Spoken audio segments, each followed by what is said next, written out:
Cette conférence va maintenant être enregistrée. Bonjour les amis, merci d'avoir répondu présent ce soir, c'est très sympa. Bienvenue dans cette conférence donc, qui a pour but de vous donner les outils pour réaliser vos séances hypercapniques. Donc, je suis Frédéric Simion, je suis responsable du centre Espace Apnée à Hyères et ce soir notre invité c'est Christophe Ruel qui a fait je crois 10 ans en équipe de France à peu près. Et il privilégie, je sais, dans ses entraînements, le travail hypercapnique au travail hypoxique. Et donc, il prendra la parole pour nous donner son avis, du coup, et ses méthodes, si tu veux bien. Oui, bien sûr. Génial. Alors, on va voir une petite présentation sur ce qu'est les apnées hypercapniques. Je vais vous partager tout de suite mon écran. Hop. Voilà. Donc, au programme, on va voir ce que sont les apnées hypercapniques. On va voir les évolutions des pressions partielles après l'apnée. On a l'habitude de les voir pendant l'apnée, mais ce qui est intéressant, c'est de voir justement comment elles évoluent après l'apnée. Ça va nous donner beaucoup d'informations et nous faire comprendre beaucoup de choses. On va voir la différence entre les apnées hypercapniques et hypoxiques. On va voir quels sont les paramètres que l'on peut modifier lorsqu'on va programmer nos séries.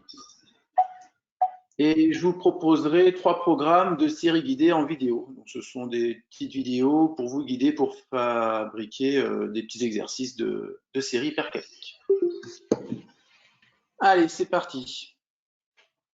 Donc, les apnées hypercapniques, ce sont des apnées enchaînées finalement avec un temps de récupération qui va être court. D'accord? Plus on va faire des temps de récupération courts, plus on va rentrer dans des apnées de type hypercapnique. En faisant des temps de récupération courts, on va maintenir un taux élevé du CO2 dans l'organisme et donc on va pouvoir travailler notre tolérance au CO2.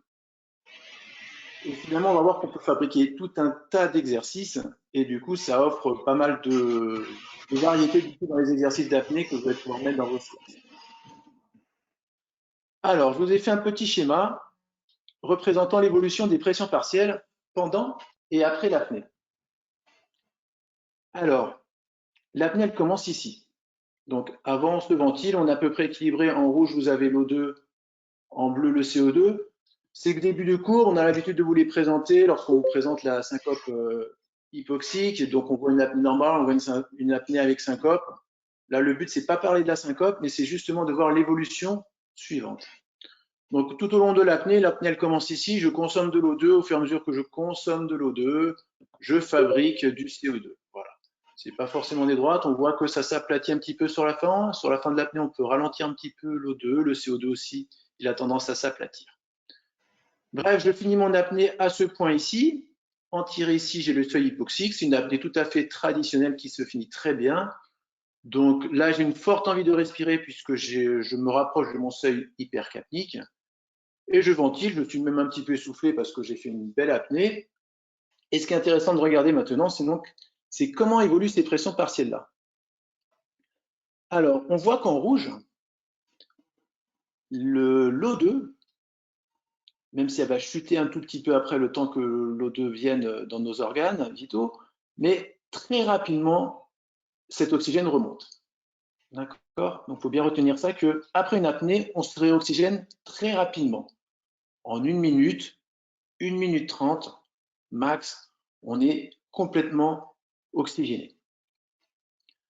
Ce qui va mettre du temps à redescendre à un niveau normal, c'est le CO2. Donc ça, ces informations-là, je les tire de Natalia Molchanova qui avait fait une présentation il y a 5 ans, un peu plus de 5-6 ans. Elle était venue à Toulon et elle avait partagé, alors ceux qui ne connaissent pas Natalia Molchanova, elle a quand même 41 records du monde. Et avant de nous quitter, elle avait commencé à faire une expérience qu'elle nous avait présentée, qu'elle avait faite sur son fils Alexei. Et donc, elle avait commencé à mesurer les pressions partielles de CO2 après une apnée. Et alors, bon, Alexei, il faisait des apnées dynamiques de 200 mètres, donc il ressortait bien carbonisé après une telle apnée. Et elle a mesuré justement ses pressions partielles de CO2. Elle voyait qu'il fallait beaucoup de temps pour remettre à niveau le CO2, parce qu'on peut emmagasiner énormément de CO2 dans l'organisme. Et sur les plus grosses apnées qui sortaient, pour retrouver un taux normal, il fallait 25 minutes. Vous voyez, c'est très long. On s'oxygène très rapidement, mais le CO2, il met beaucoup de temps avant de redescendre. Alors, lorsqu'on comprend ça, on comprend que si je repars à ce niveau-là, peu de temps après l'apnée, j'ai un taux d'oxygène qui va être raisonnablement bien rempli. Et par contre, j'aurai un taux de CO2 qui sera redescendu pas très bas. Forcément, vous savez que lorsqu'on enchaîne des apnées avec peu de temps de récupération, on va faire des apnées qui vont être moins longues. Mais par contre, on sera protégé par le CO2. Et donc, du coup, on aura l'envie de respirer qui va revenir plus tôt. Donc là, on rentre typiquement dans des apnées de type hypercapnique. En résumé, les apnées hypercapniques, avec peu de temps de récupération en surface, sont des apnées à risque moindre, contrairement aux apnées hypoxiques qui sont des apnées où on va prendre beaucoup de temps de récupération. Donc, contrairement à l'idée souvent reçue où on entend souvent dire oxygène-toi, respire bien avant ton apnée, comme ça tu vas faire une apnée avec plus de sécurité, c'est complètement faux. J'espère qu'avec ce schéma-là, vous arrivez à bien à le comprendre. Plus je vais respirer, plus je vais ventiler, puisque je veux pas m'oxygéner plus. Là, si je prenais ma SAT, actuellement, je suis entre 96 et 98%, je ne peux pas aller au-delà. Donc, on ne peut pas s'oxygéner plus, c'est pas possible. Donc, inévitablement, lorsque je prends des temps de récupération courts, ça me protège. Si je prends des temps de récupération longs, au niveau de la performance, bien sûr, c'est plus intéressant, mais il y a un risque. Il y a un risque de syncope anoxique. Alors, la question qu'on se pose souvent, c'est est-ce que là, je suis en train de faire une apnée hypoxique? Est-ce que je suis en train de faire une apnée hypercapnique? Donc, approximativement, c'est pour vous donner une référence. On pourrait résumer, on pourrait dire temps de récupération inférieur à 2 minutes, on est à peu près dans l'hypercapnie. Temps supérieur à 2 minutes, on est plutôt dans l'hypoxie. Ça va dépendre aussi si on est en statique ou en effort. En statique, il vaudrait mieux faire des apnées de moins d'une minute de récupération pour être sûr de rester dans l'hypercapnie. Et voilà. Mais alors de faire des apnées moitié hypoxique, moitié hypercapnique, il n'y a pas trop de sens. Hein. La logique, lorsqu'on s'entraîne en apnée, soit on travaille plutôt dans l'hypoxie, soit on va travailler plutôt dans l'hypercapnie. Donc grosso modo, soit on va faire des temps de récup de moins d'une minute pour bien travailler dans l'hypercapnie, soit on va faire des temps de récup supérieurs à 3 minutes pour commencer à rentrer dans l'hypoxique. Vous avez bien compris que la fausse idée, oxygène-toi longtemps entre les apnées pour ta sécurité, c'est un argument qui est faux. Voilà. J'ouvre le chat, hein. Vous pouvez m'envoyer quelques messages dans le chat si vous le désirez, je pourrais y répondre, j'essaie de le surveiller en même temps que je vous fais la présentation. Exercice type hypercapnique, où on peut le voir d'ailleurs en compétition, il y a le 16x25 et le 16x50. En compétition, on met toujours des apnéistes de sécurité dans l'eau. Sur les apnées dynamiques, il y a même 2 apnéistes en général dans l'eau quand on fait les apnées dynamiques. Et quand on passe sur les séries 16x25 ou 16x50, on ne met même pas d'apnéiste de sécurité. Ouais, parce qu'on a bien compris que c'est un exercice qui était très hypercapnique. On met des temps de récupération qui sont très courts. Et donc, a priori, ce ne sont pas des apnées qui sont à risque. Les ressentis sont, on a l'impression qu'on va mourir à la fin de chaque apnée. C'est très, très dur. C'est des apnées qui sont très difficiles parce qu'on a une charge de CO2 qui est immense. Donc, il y a un petit peu la sensation de difficulté qui est très, très présente sur ces types d'apnées. Mais ce n'est pas parce qu'on force beaucoup que c'est un risque. Il faut bien comprendre ça. Les paramètres que vous pouvez modifier du coup dans vos séries. Alors, on peut ne pas modifier les paramètres. On peut dire, on fait un 8 x 25 mètres. Vous allez peut-être mettre 30 secondes pour faire 25 mètres. Vous prenez 15 secondes de récup. Vous remettez ça après 30 secondes pour faire ces 25 mètres. Voilà. On peut se dire, comme exercice que je trouve assez sympathique, allez, on fait 8 x 25 le plus rapidement possible. Voilà. Peut-être vous allez mettre 5 minutes. Si vous commencez à mettre 4 minutes, ça va être des temps qui vont commencer à être intéressants. Et puis, pour que ça soit un peu plus sympathique, et puis pour commencer du plus facile et en allant vers le plus dur, on peut modifier des paramètres sur nos séries hypercapniques. Alors, on peut faire des séries pour des apnées de type sans effort. À ce moment-là, on peut modifier le temps de récupération. Je peux mettre un temps fixe et je vais modifier le temps de récupération. Donc, je peux par exemple commencer à 30 secondes et je vais diminuer ce temps en descendant de 5 secondes en 5 secondes et je peux m'arrêter à 10 secondes par exemple. Ou alors, je peux mettre un temps court et puis augmenter mon temps d'apnée. Maintenant, si je passe sur des séries avec effort, donc ça peut être actuellement, si vous voulez vous entraîner, ça peut être avec de la marche à pied ou ça peut être sur un vélo d'appartement. Ce qui est intéressant, si vous travaillez, en tout cas au sec en ce moment, des séries avec effort, ça va être plutôt sur des exercices cardio. Il faut que ça soit absolument des exercices de type aérobique pour que ça ait du sens. Donc, sur un vélo ou sur de la marche à pied, où il faut qu'il y ait les membres du haut et les membres du bas qui travaillent, ça va être dans du cardio pour essayer de ne pas être dans du lactique. Et c'est là où on va pouvoir monter de façon élevée au niveau des pressions partielles de CO2. Si vous faites ce type d'exercice-là, ce qui peut être intéressant, c'est de varier la puissance. Alors, idéalement, si vous avez un vélo d'appartement et que vous pouvez régler la puissance, bah, par exemple, vous pourriez commencer à 100 watts. Ça, c'est des tests que j'ai fait sur les hockeyeurs sous-marins. On commençait entre 60 et 100 watts en fonction des personnes. On faisait effort permanent, toujours la même vitesse de pédalage, on était à 30 km/h. On faisait 20 secondes de ventilation, 20 secondes d'apnée, 20 secondes de ventilation, 20 secondes d'apnée, et toutes les minutes, on augmentait la puissance de 10 watts jusqu'à temps qu'on en puisse. Voilà. C'était très révélateur de la forme du moment, en tout cas. Et là, au niveau du travail de hypercapnique, on était en plein dedans. C'était une expérience qui était très intéressante. Je vais laisser un petit moment Christophe prendre la parole, si tu veux bien. Allez, ça marche. Compléter, je vais me remettre en vidéo, que tu puisses compléter au niveau des exercices que toi, tu as l'habitude de pratiquer. Et ce que tu penses justement de l'hypercapnie par rapport à l'hypoxie, peut-être dans les entraînements, si tu peux nous présenter ça, si tu veux bien. Allez, ça marche. Tout le monde m'entend bien? Enfin, tu m'entends bien, toi? Moi, je t'entends très bien. Je vais essayer de te mettre en Allez, intervenant. donc, c'est parti. Moi, j'ai fait un beau parcours et j'ai toujours détesté l'hypercapnie. C'est pour ça que vous m'avez jamais vu, Fred, faire un 16x50, encore moins un 16x25. Parce que je n'aimais pas l'effort hypercapnique. Donc, je basais ma préparation plutôt sur de l'hypoxie. Enfin, je croyais que je basais ma préparation sur de l'hypoxie. Et donc, je ne faisais pas beaucoup d'hypercapnie. Et en fait, j'ai pas fait de gros progrès dans ma carrière. J'ai gratté quelques mètres par quelques mètres, quelques secondes, quelques dizaines de secondes par quelques dizaines de secondes. Et du coup, j'ai jamais vraiment brillé en championnat du monde.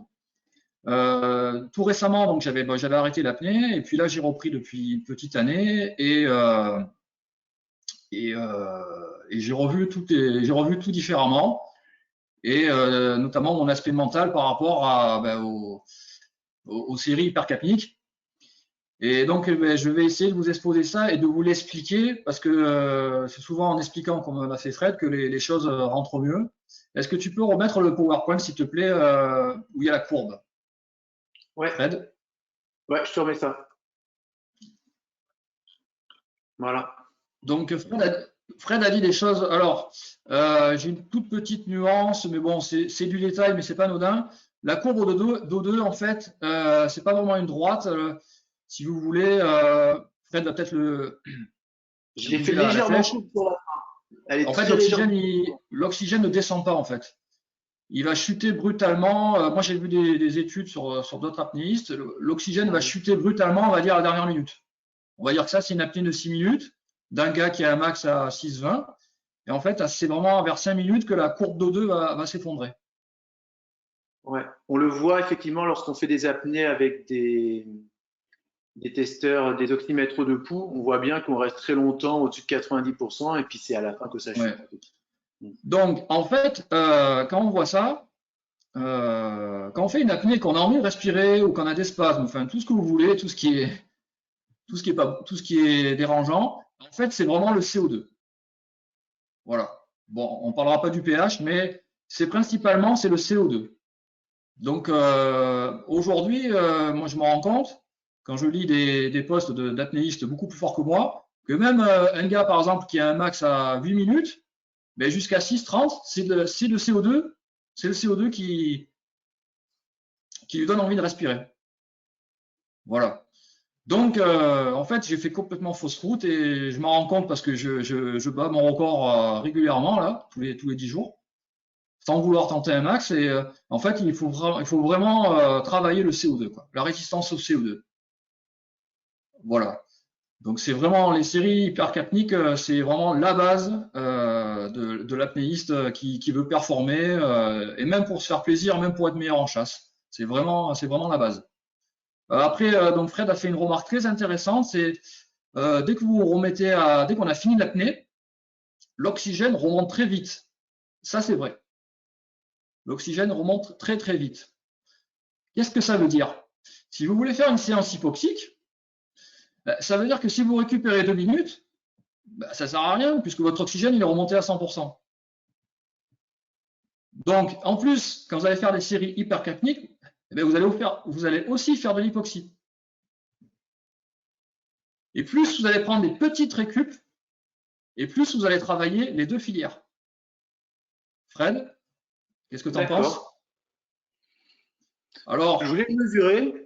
Effectivement, j'ai jamais vu d'études qui pouvaient le mesurer. Ce serait intéressant. En tout cas, sur le dynamique, ça me paraît dur, mais sur le statique. Alors, sur le dynamique, ouais, excuse-moi de te couper. Statique, je te rejoins assez sur le statique.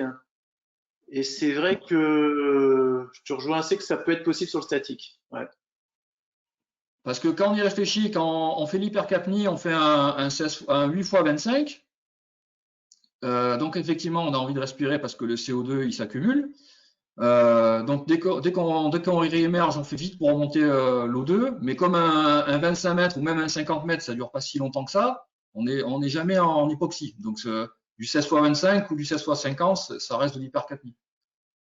Mais par contre, en apnée statique, si vous vous amusez à faire par exemple 10 fois 2 minutes, récup 30 secondes, là vous allez travailler l'hypercapnie évidemment, mais vous allez commencer aussi un travail sur l'hypoxie. Voilà.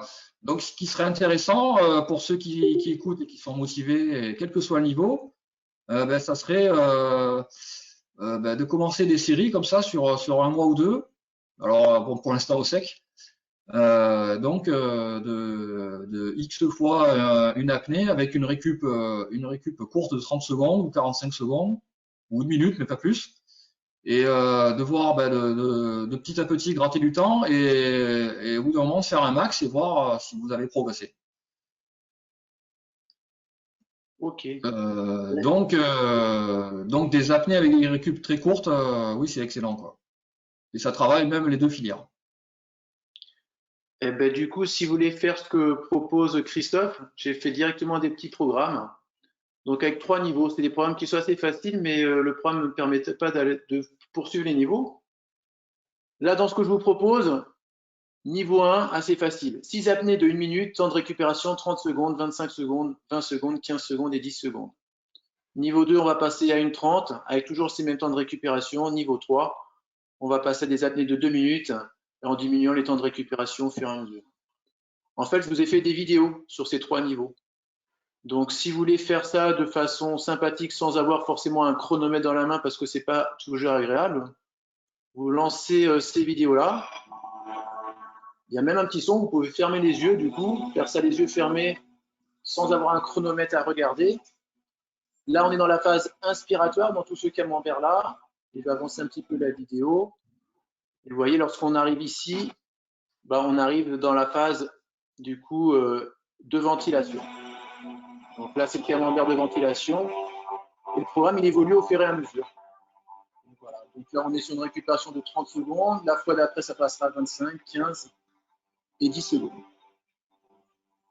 Donc ça, c'est l'application Pranayama qui n'est pas destinée à faire ce type. Je sais qu'il y a d'autres applications qui sont mieux faites aujourd'hui. Moi, je vous l'ai présenté avec cette application Pranayama. Vous pouvez utiliser du coup ces 3 exercices-là pour vous entraîner. Et le petit avantage, c'est qu'on n'est pas forcément avec un chronomètre, on peut travailler uniquement avec les sons. Donc c'est ça qui est sympathique dans ces 3 exercices que je voulais vous proposer. Du coup, si vous avez des questions à poser à Christophe ou à moi ou à nous deux, vous pouvez soit utiliser le chat, soit ouvrir le micro, et puis on va y répondre avec plaisir. Oui, je veux bien vous poser une question. Bonsoir, vous m'entendez? Oui, très bien. J'utilise un smartphone, alors c'est pas la même chose qu'avec un ordi. Vous me voyez ou pas? Je sais pas, vous me voyez? Non, on t'entend très bien. On t'entend très bien. D'accord. Alors, la question que Laurie, merci. La question que je souhaite vous poser, c'est est-ce que le fait de faire une apnée statique longue, évidemment dans un objectif de compète, eh bien ça rentre dans ce que l'on appelle une apnée hypoxique ou pas? Bah oui, tout à fait. Si elle est longue et que c'est proche de ton max, typiquement, on rentre dans l'apnée hypoxique. Si tu es proche de tes hautes performances, bien sûr, on est dans l'hypoxique. Si tu as pris du temps pour te ventiler et que tu as fait une bonne préparation, tu vas pouvoir rentrer dans une apnée hypoxique. Donc, si je veux m'entraîner à performer en apnée statique, il faut que je fasse des exercices hypoxiques ou hypercapniques?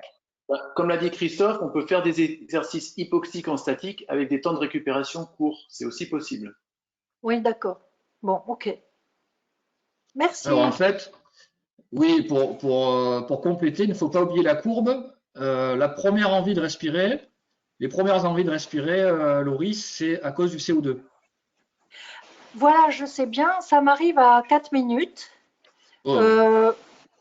Oui, c'est tranquille. Bon, je fais 5 sans entraînement, mais je n'aime pas faire l'apnée à sec parce que je n'ai pas encore fait avec l'aide des vidéos, Ouais. donc je vais m'y mettre et je vous dirai si ça me fait améliorer mon objectif. Fred, il faut que tu l'apprennes dans ton club. Hein.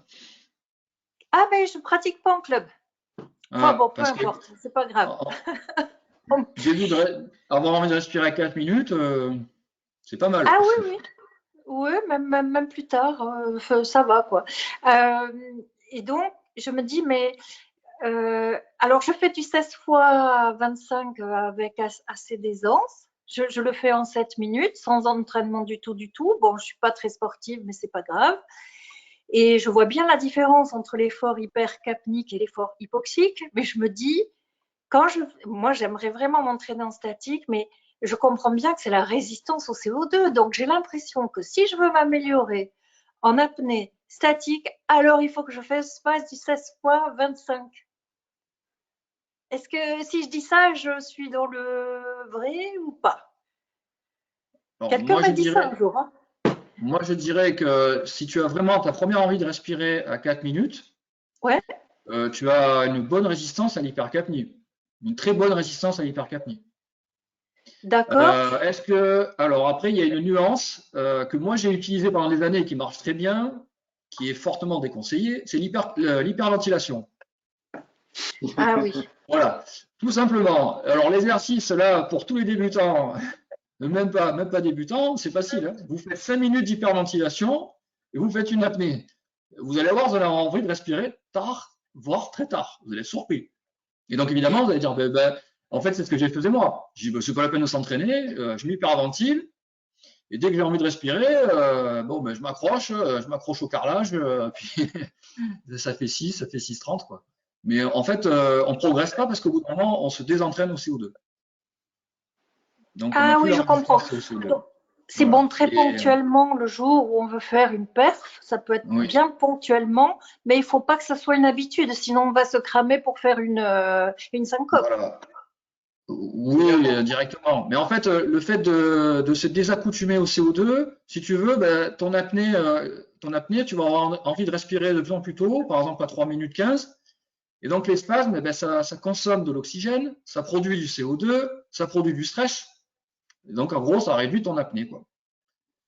Donc pour te répondre complètement, si tu as un max de 5 minutes, je te conseille donc de faire entre 4 et 8 fois 4 minutes 30, récup 2 minutes dans un premier temps. Et puis après, si ça passe, eh ben, tu commences à descendre la récupération et monter le temps d'apnée. Donc, par exemple, la semaine d'après ou la séance d'après, tu fais 4 minutes 30, récup une 30 fois 6 ou fois 8. Ensuite, la fois d'après, ben, tu fais 4 minutes 45, récup 2. Et puis voilà. Et puis au bout de… Alors, ne jamais travailler, ne jamais aller au max. Voilà. Bon, ça serait une autre conférence. Toujours en garder sous le pied, garder du plaisir, ne pas fatiguer le système nerveux. Et quand tu vois vraiment que tu as gagné encore de la marge, c'est-à-dire sur ta série, tu vois que même avec des récup courtes, ton envie de respirer elle arrive de plus en plus tard, là c'est bon signe, tu progresses. Donc là, tu fais plusieurs semaines et après tu tentes un max. Ah d'accord, ok, merci. Ok, super. Voilà, bon. donc c'est valable pour chacun à son niveau. Hein, voilà. Je ne suis pas sûre d'arriver à faire 4 minutes 30 deux fois. Comme ben, ça, écoute, commence, ouais, parce qu'à mon avis, ton max il est plus haut, mais bon, ben, commence par 4 minutes, Ouais, d'accord. Non, mais je vois le principe derrière. J'ai compris. Ok, merci beaucoup. Merci. Avec des rappels de CO2, hein, dans ta semaine, toujours un rappel de CO2. On va laisser les autres personnes poser des questions. Juste pour finir, pour compléter un tout petit peu, l'hyperventilation, ça va augmenter le rythme cardiaque, ça va augmenter la vasodilatation, donc ça va nous faire au début consommer plus d'oxygène aussi. Oui. Il faut bien comprendre que l'hyperventilation, par rapport à l'opposition des méthodes de relâchement, ça fait aussi consommer plus d'oxygène. Voilà. Juste petit point de précision. Ça serait une autre conférence. Voilà. Allez, il y a quelques micros qui s'est ouvert. Vous pouvez poser une autre question. Donc Fred, c'est Sylvain. Bonsoir aussi à Christophe. Moi, j'utilisais Pranayama jusqu'ici pour la respiration et on en avait déjà évoqué le sujet ensemble. C'est vraiment bien fait. J'avais pas vu qu'on pouvait l'utiliser pour ça aussi. Et récemment, j'ai téléchargé Stamina. Oui. Le souci, c'est qu'on ne sait pas toujours le programmer et mettre des tables dedans. Tu as des conseils là-dessus? Stamina, je voulais le tester, il m'avait l'air assez intéressant. Donc, je ferai sans doute un retour sur Stamina. Ça m'avait l'air intéressant. En tout cas. Okay. Mais effectivement, ça a l'air d'être… Aujourd'hui, il y a plein d'applicatifs. Hein, je vais les tester prochainement. Peut-être que je vous les proposerai. Il y a plein d'applicatifs alors qui ne sont pas toujours forcément agréables. Quand on entend inhale, exhale, c'est pas toujours relaxant. Mais il y a plein d'applications qui existent pour faire ces programmes de série hypercapnique. Ok. Une autre question? Oui, moi je veux bien. Bonjour, c'est Pierre. Est-ce qu'on peut, lors d'un entraînement, faire un entraînement avec une séance hypoxique et une séance hypercapnique? Et si c'est oui, par quelle filière faut-il mieux commencer? C'est une question de performance ou de sécurité? De sécurité. De sécurité. Ah, bah, si tu veux jouer la sécurité, tu fais de l'hypercapnie d'abord, ensuite tu fais de l'hypoxique. En tant qu'entraîneur, au niveau de la sécurité, tu seras tranquille. Maintenant, au niveau de la performance, de la cohérence, si on veut vraiment faire un travail sur la performance, on va plutôt faire de l'hypoxique au début et de l'hypercapnique ensuite. Voilà. Christophe, je te laisse compléter. Et en volume, même volume pour les deux séances? Je vais laisser Christophe un petit peu compléter, si tu as quelque chose à… non, moi je dirais, même si tu veux performer, il faut commencer par le CO2. CO2 d'abord. C'est ce qu'on a vu sur la courbe. Ben, en fait, alors il y a deux méthodes. Soit tu es feignant, tu n'as pas envie de souffrir, et donc tu fais un peu d'hyperventilation avec de l'hypoxie. Ouais. Soit tu veux vraiment progresser et il faut être à l'écoute et y aller petit à petit et il faut vraiment commencer par le CO2 parce que c'est vraiment ça qui te donne. Par exemple, je ne sais pas quel est ton max, juste comme ça. En dynamique ou en statique? En statique, on parle du statique pour l'instant. 4,30. 4,30. Sauf que si tu peux m'éclaircir, ma première contraction, inéluctablement, elle est à 1,30. Parce que tu n'as aucune résistance à l'hypercapnie. Et pourquoi je peux arriver à 4,30 alors? Je devrais m'arrêter avant.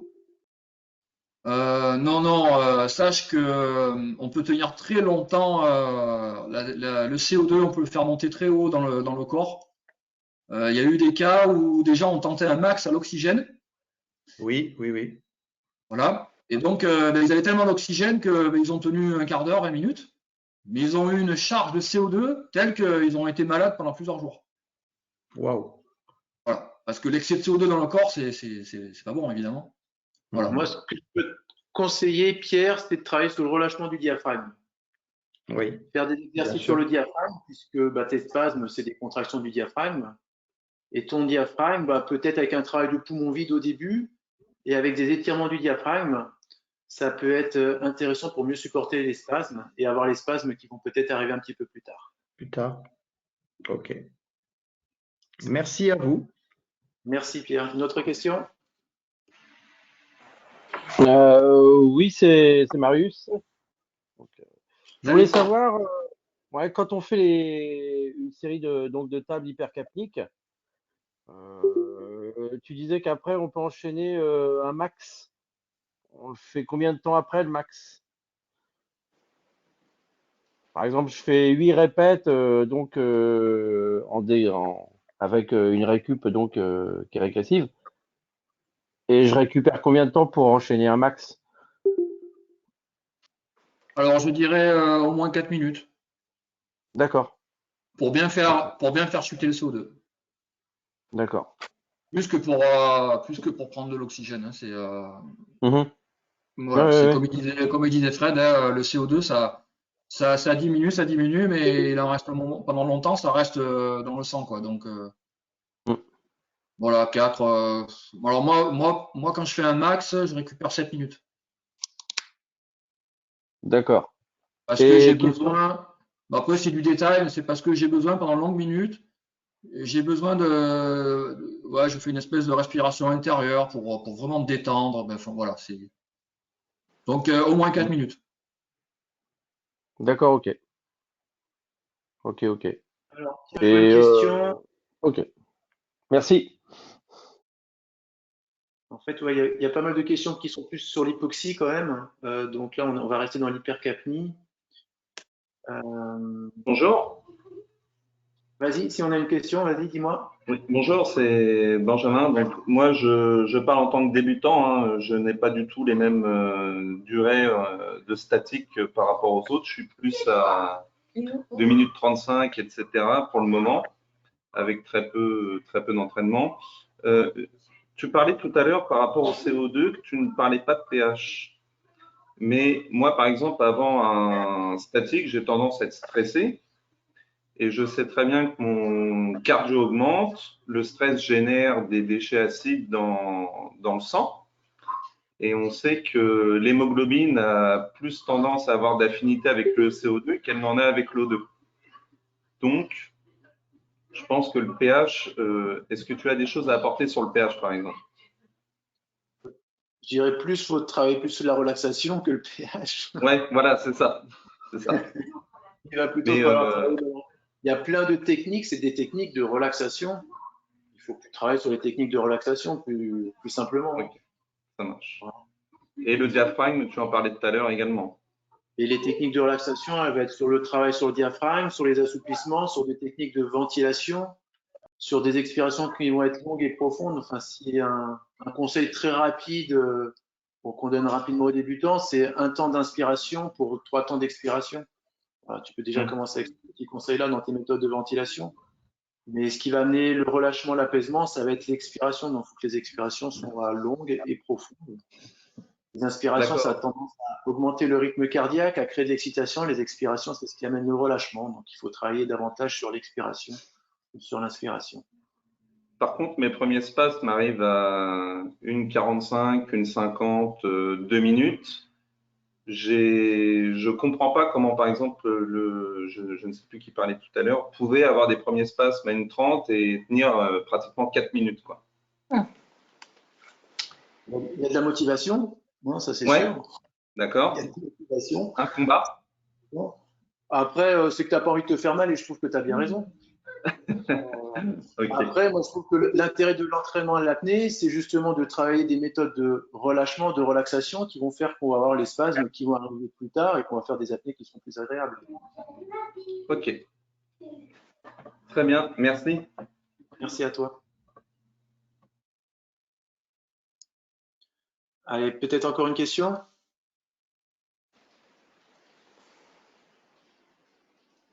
Eh ben, j'aurais encore une petite question sur la fréquence des tables, on va dire hebdomadaires. Là, bah, surtout en ce moment en confinement, conseillerais d'en faire.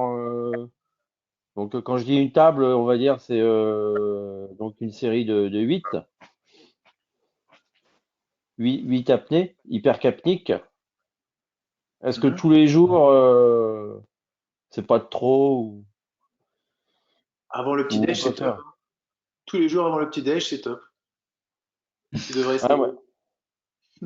Bah, déjà, j'ai remarqué que à jeun, c'était bien plus confortable à jeun en tout cas.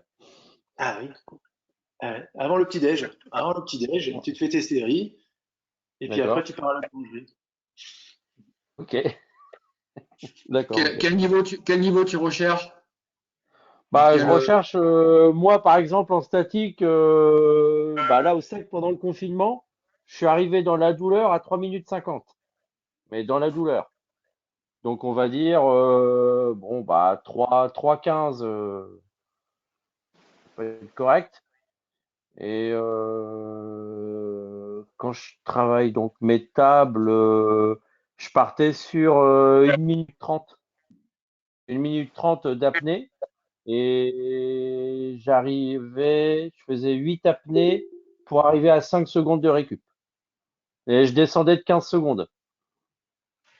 Là, je me mettais 1 minute 30, 1 minute 15, et puis je descendais jusqu'à 10 secondes peut-être de Oh, récup. c'est pas mal, hein? Ouais, Moi, j'y arrivais. j'aime bien ce genre d'exo. Ah oui, oui, oui, mais je trouve que ça fait bien progresser. Ah oui, oui, tu vas. Eh ben écoute, moi je te conseille, ouais, le minimum c'est quand même 2-3 séances par semaine. D'accord, ok. D'accord, Après, bon. je pense qu'il faut pas en faire plus de 5 par semaine. Mhm, ok. Et Le puis corps il tenter a besoin donc de un max. récupérer. Ok, Bon, et puis de toute façon, on a tous un boulot, donc enfin, des contraintes. c'est Il n'y a ça. pas de professionnel en apnée, Ok, donc il faut arriver à caser tout ça. On d'accord. peut, Bon, en tout cas, je vous remercie bien de vos conseils. merci. On peut répondre à une question intéressante dans le chat. Comment évoluent les courbes avec la profondeur? C'est une question de Patrick Arnaud. Donc, y a-t-il un intérêt à faire des apnées statiques à 20 mètres, par exemple? Alors, ce qu'il faut comprendre, c'est que les pressions partielles, elles vont évoluer avec ce que l'on a au départ. Donc, ce que l'on a au départ, dans nos poumons, c'est de l'oxygène et du CO2. Bah, autant dire qu'il n'y en a pas dans l'air. Le CO2, c'est nous qui le fabriquons. Ou dans l'air, c'est vraiment que des traces. Donc, les pressions partielles, avec la loi des pressions partielles qui vont augmenter en fonction de la pression, ça va toucher l'oxygène. Donc, effectivement, les pressions partielles à 20 mètres vont être multipliées par 3. Par contre, les pressions partielles de CO2, vu qu'on ne part pas avec CO2 dans les poumons ou très peu à la surface, il va y avoir effectivement le petit volume résiduel qu'on a dans les poumons, mais il n'y a pas de CO2 dans l'air. Mais il y a un petit volume résiduel qui va faire qu'on a effectivement un tout petit peu de CO2. Mais disons que le CO2 va quasiment pas augmenter en profondeur. Voilà, quasiment pas. Donc, du coup, faire des apnées statiques à 20 mètres de profondeur, c'est des apnées qui sont à risque. Hein, d'où l'ancienne courbe du rendez-vous syncopal des 7 mètres, hein, qui illustrait ça anciennement. Mais ce sont des apnées qui sont très intéressantes au niveau des sensations. Ces apnées arrivent parce qu'il peut y avoir une sensation de bien-être avec des pressions partielles d'O2 qui sont importantes et qui vont inhiber le réflexe inspiratoire. Donc, quand on a des pressions partielles d'O2 qui sont importantes, bah, même avec des pressions partielles de CO2 qui augmentent, on ne sent pas trop l'envie de respirer. C'est pour ça qu'on fait des apnées d'ailleurs plus longues à l'oxygène pur. Mais lorsqu'on remonte, bien sûr, bah, la loi des pressions partielles qu'on va continuer à obéir, et donc en remontant de 20 mètres, il va y avoir une chute brutale de la pression partielle d'oxygène dans les derniers mètres, et donc voilà, il y a le risque de syncope anoxique est forcément un petit peu plus présent. Donc, c'est un exercice que je trouve intéressant. Au niveau des sensations, c'est vraiment super sympa, mais par contre, il faut mettre la sécurité qui va en place lorsqu'on fait ce type d'exercice. Ouais, tu peux prendre un fusil aussi. Oui, finalement, c'est un agachon. Finalement, c'est un agachon. Du statique au fond, c'est de l'agachon. Moi, je ne suis pas un gros spécialiste de la profondeur, mais je pense que le danger, c'est plutôt effectivement à la remontée. Enfin, tout le monde connaît, hein, c'est le volume de CO2 va augmenter, et on va faire plus. Je pense qu'on va plutôt faire une syncope au CO2 qu'à l'oxygène à la remontée. Et je pense aussi que les spasmes vont être très très forts quand le CO2 donc, va dépressuriser. Donc, je pense qu'il y a un travail à faire à la résistance au CO2 en mer. Et il me semble que certains balèzes, ils font par exemple, alors je sais que c'est pas bon non plus le de l'eau, mais par exemple, ils vont pour progresser, ben, ils vont faire 8 apnées, descendre à 15 mètres, remonter assez rapidement avec une petite récup, quoi. Donc c'est un mélange de profondeur et d'hypercapnie. Mais bon, il faut avoir une bonne compensation et tout. Voilà. Je vais arrêter. Il est parti. Cette conférence va maintenant être enregistrée.